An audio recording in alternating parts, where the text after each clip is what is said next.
Avec ce ciel chargé et cette lumière bleutée, une ambiance assez féerique se dégage de ce lieu.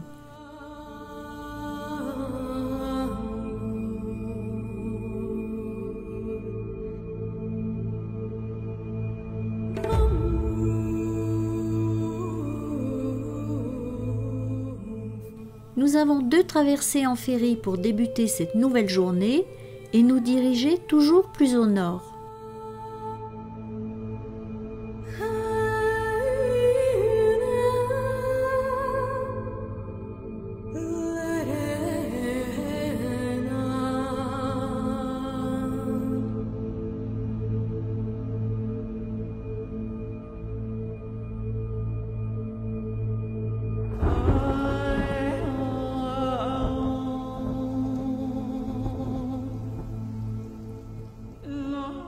Notre gros bus jaune s'apprête à embarquer, suivi de toute la troupe.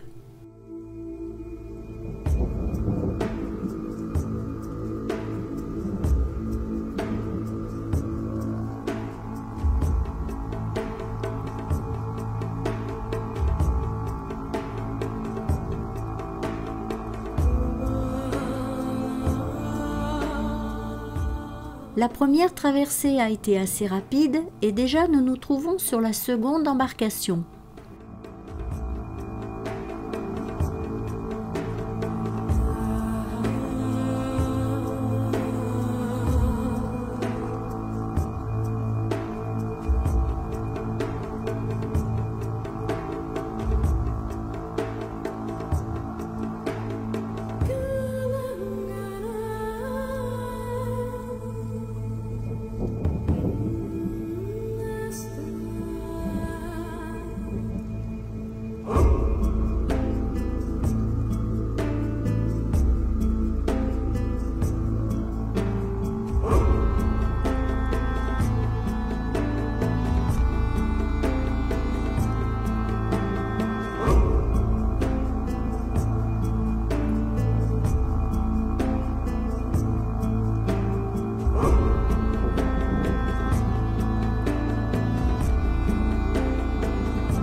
Nous poursuivons par la route en longeant le Lyngenfjord.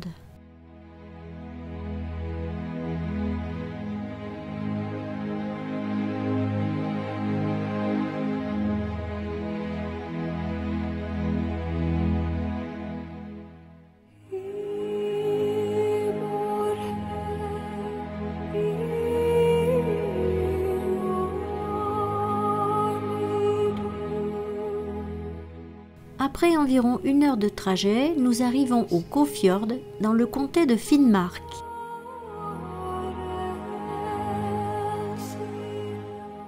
Depuis un col situé à 400 mètres d'altitude, nous avons une vue panoramique sur le fjord.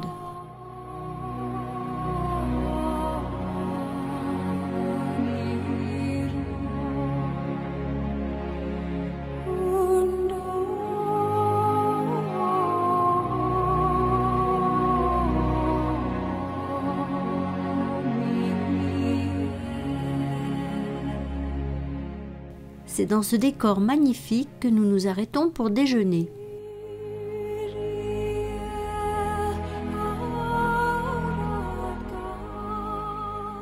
Nous avons encore pas mal de route cet après-midi pour atteindre Honningsvåg sur l'île de Magerøy.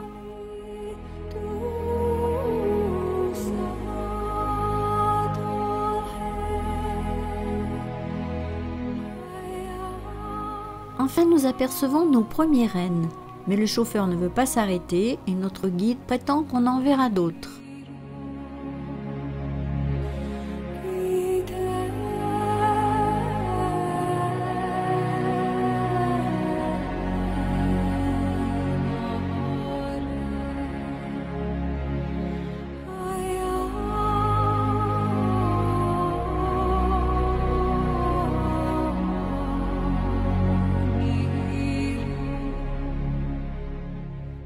plus loin, c'est un troupeau qui traverse la route. Enfin, on peut les voir de près.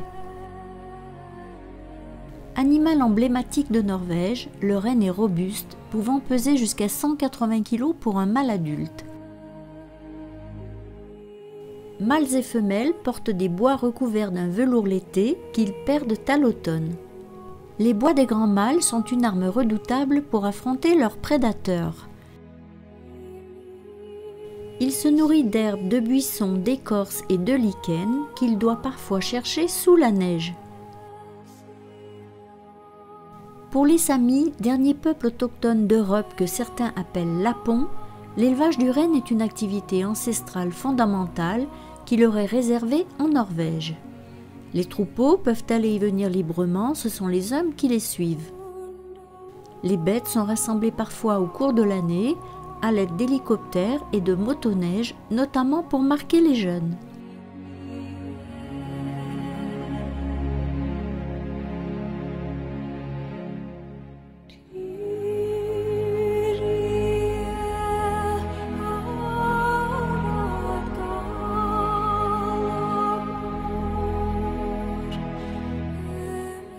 En fin de journée, nous arrivons à cet immense complexe hôtelier.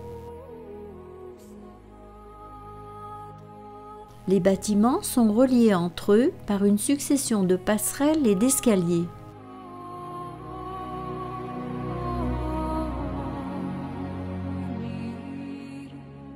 Depuis notre chambre, nous avons une vue agréable sur les montagnes environnantes.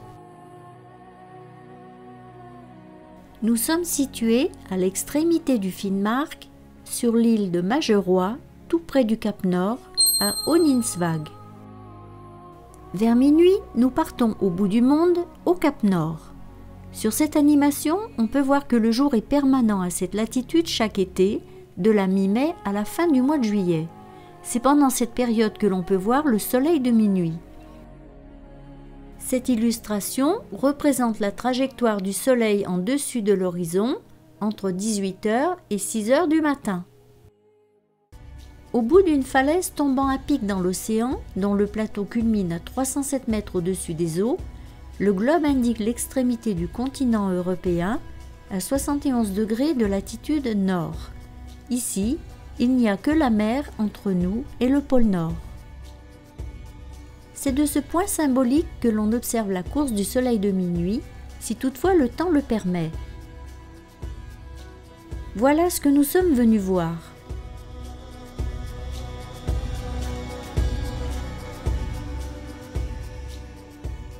Et voilà ce que nous avons vu. Évidemment, c'est un peu différent. C'est sous un épais brouillard, accompagné de vent glacial et d'une petite pluie limite neige, que nous découvrons cet endroit mythique. Nous avons espéré une amélioration météo. Oui, il paraît que le temps peut changer rapidement. Mais rien à faire, le soleil ne brille toujours pas à minuit et nous sommes complètement gelés.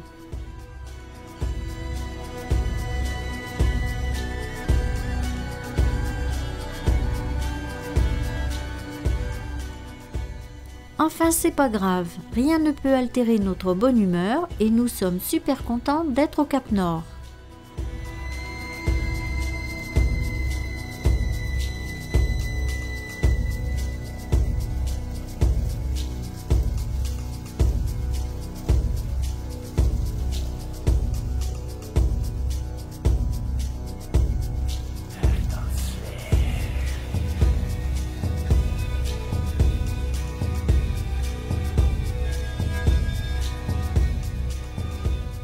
Perdu dans le brouillard, le centre des visiteurs, appelé Hall du Cap Nord, est un centre d'accueil touristique et commercial.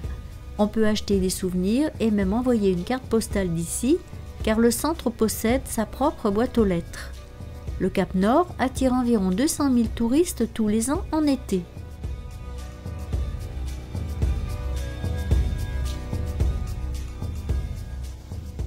À proximité se trouve le monument Les Enfants de la Terre.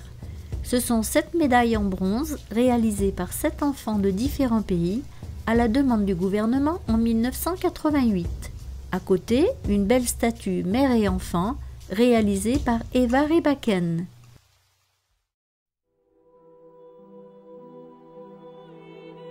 La nuit a été très courte, mais nous partons quand même de bonne heure ce matin. Nous traversons des paysages magnifiques, puis de vastes étendues de toundra arctique, royaume des troupeaux de rennes.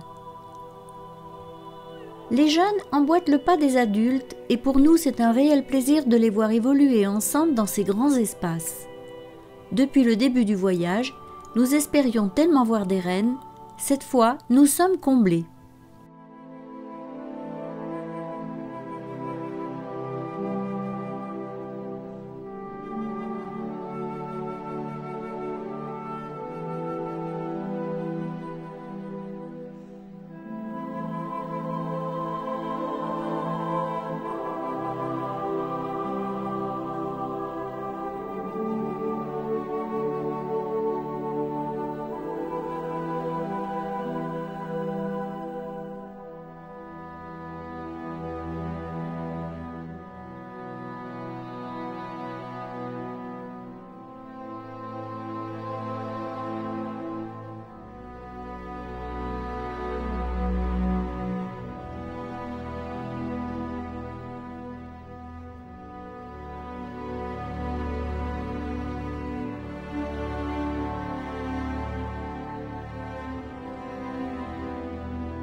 Plus tard dans la matinée, nous passons devant la cathédrale des aurores boréales à Alta.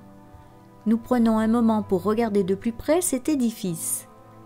Les contours de l'église augmentent en forme de spirale jusqu'à la pointe du clocher. La façade, vêtue de titane, reflète les lumières du nord pendant les longues périodes d'obscurité de l'hiver arctique et amplifie le phénomène des aurores boréales. À l'intérieur, un puits de lumière derrière l'autel crée une atmosphère unique dans la salle. À présent, nous voilà à l'aéroport d'Alta, notre avion est là, départ pour Oslo. C'est avec un grand beau temps que nous découvrons Oslo.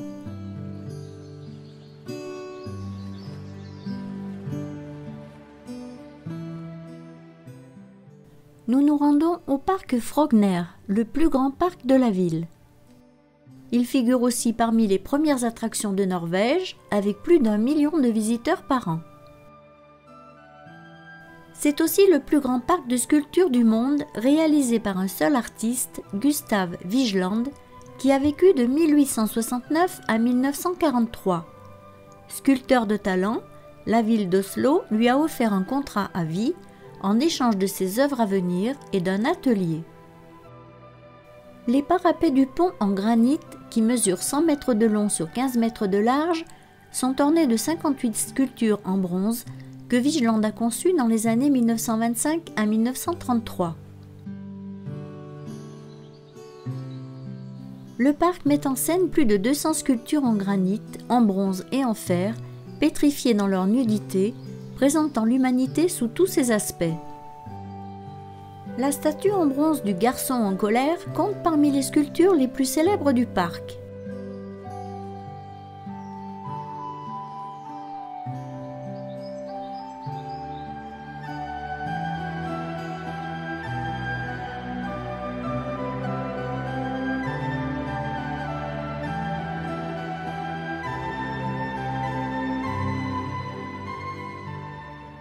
Vigeland a non seulement créé toutes les sculptures, mais il a également conçu l'architecture du jardin, les ponts et les fontaines.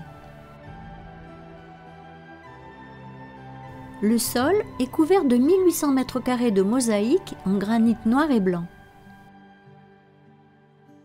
Près de la fontaine, sous la couronne des arbres, la vie de l'homme du berceau à la tombe se déroule. Ce parc est centré autour de l'humain, avec les thèmes de la mort, des rapports entre les sexes, entre les générations, parlant de la destinée de l'homme, de l'enfance à la vieillesse. Au point le plus élevé du parc se dresse le monolithe de 17,30 m de hauteur.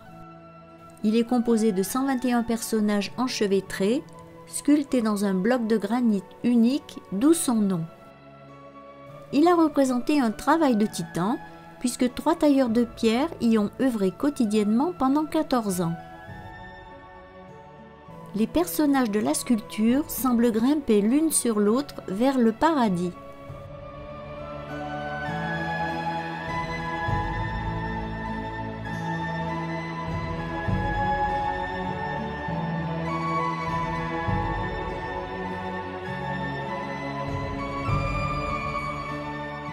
L'accès au plateau du monolithe est fermé par des portes en fer forgé dessinées par l'artiste.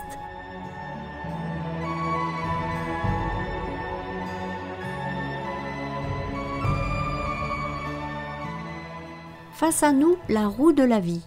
Symbolisant l'éternité, le cercle est fait d'une guirlande d'hommes, de femmes et d'enfants, se tenant les uns aux autres dans un cercle perpétuel.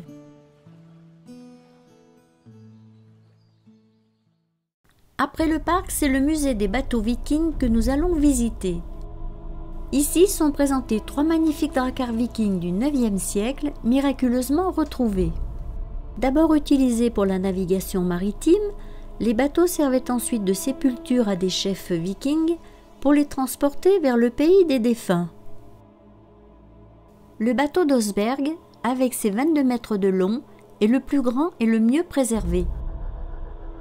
Les dracars étaient d'étroits bateaux en bois léger à faible tirant d'eau, dont la coque était conçue pour naviguer rapidement et facilement dans les eaux peu profondes. Ils avaient 2 extrémités identiques, ce qui permettait de changer de direction sans avoir à faire demi-tour. C'était un atout majeur dans une mer remplie d'icebergs, détachés de la banquise.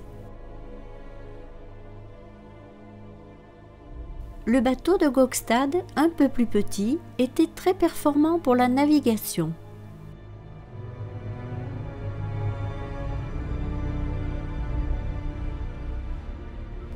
Le bateau de Thun fut le premier bateau viking exhumé. Le musée expose aussi des objets richement décorés découverts dans les tombes, comme ces magnifiques têtes sculptées, ou également cette luge bien conservée, ou encore le chariot de la tombe d'Osberg qui témoigne de la richesse culturelle du patrimoine viking. De retour au centre-ville, nous avons quartier libre pour découvrir le reste de la ville à notre guise. Nous nous dirigeons vers l'opéra que nous avions aperçu rapidement ce matin. L'opéra, inauguré en 2008, est un impressionnant colosse de marbre blanc de Carrare qui semble surgir de l'eau du fjord comme un iceberg.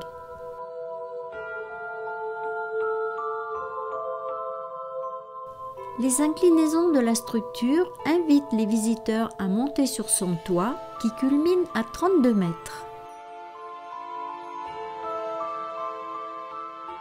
De là-haut, on a une vue panoramique sur l'esplanade devant l'édifice, sur la ville et sur le fjord d'Oslo. La sculpture Skilais faite d'acier et de verre représente de manière frappante la forme d'un iceberg qui se serait échoué à cause du réchauffement climatique dans le fjord en face de l'opéra.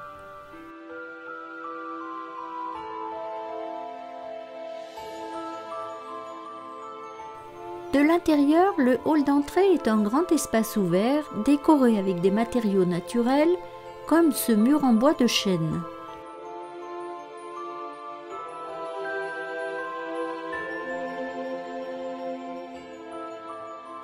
Le hall est baigné de lumière grâce aux grandes baies vitrées donnant sur la mer.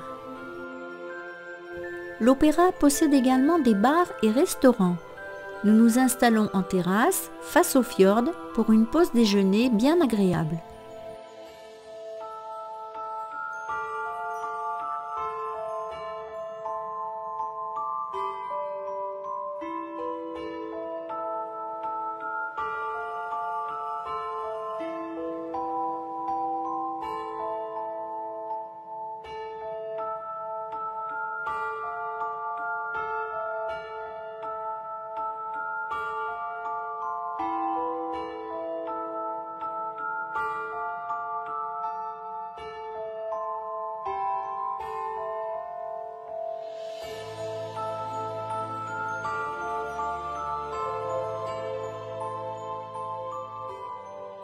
Près du port s'élève l'hôtel de ville, un édifice massif en briques rouges surmonté de 2 énormes tours. Le bâtiment, inauguré en 1950, possède une superbe horloge astronomique. Sur sa façade principale, et tous les quarts d'heure, le carillon égrène le temps qui passe.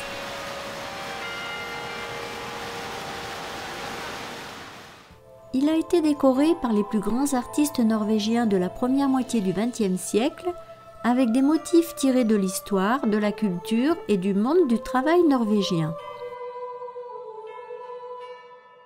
La paroi du fond du grand hall de réception de 1519 mètres carrés expose une immense peinture à l'huile de Henrik Sørensen.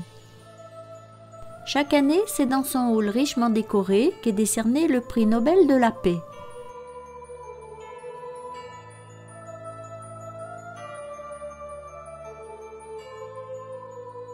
Le bâtiment abrite l'administration de la ville, mais également des ateliers et galeries d'art.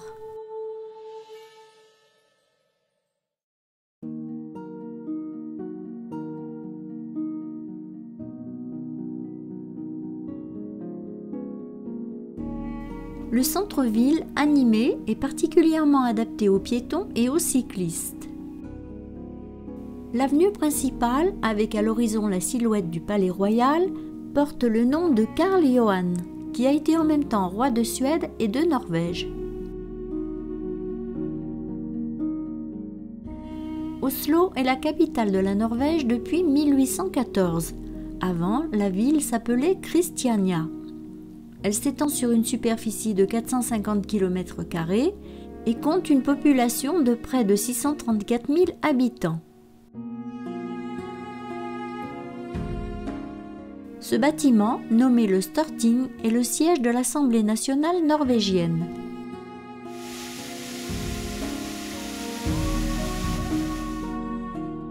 Dominant le centre-ville, le Palais Royal trône au sommet d'une butte. C'est Karl Johan qui a décidé d'ériger une résidence royale à Oslo lorsqu'il monta sur le trône en 1818.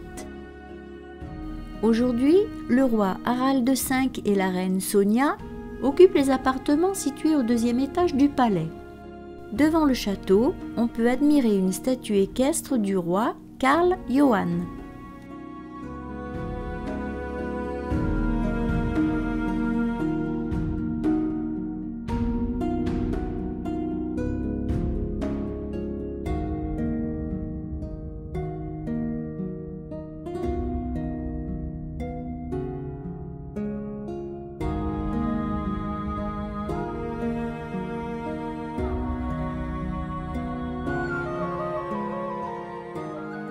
De nouveau sur le port, on peut voir face à nous la citadelle d'Akershus.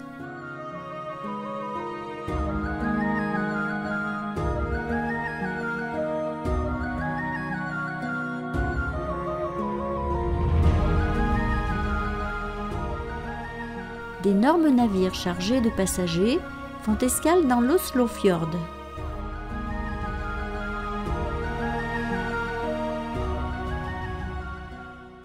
Dernier coucher de soleil, demain nous quittons la Norvège. Nous ne pouvons pas terminer ce voyage sans parler des trolls que nous avons rencontrés un peu partout. Ils incarnent les forces naturelles ou la magie. Aujourd'hui, s'ils sont peut-être un peu moins présents dans les esprits, ils le sont à coup sûr dans les boutiques. Véritable incarnation du folklore du pays, issue de la mythologie nordique, ce sont des créatures terrifiantes ou souriantes, au visage cabossé et un peu benêt, se déclinant de toutes les manières. Le troll est partout, sans que nous, visiteurs de passage, ne sachions réellement pourquoi.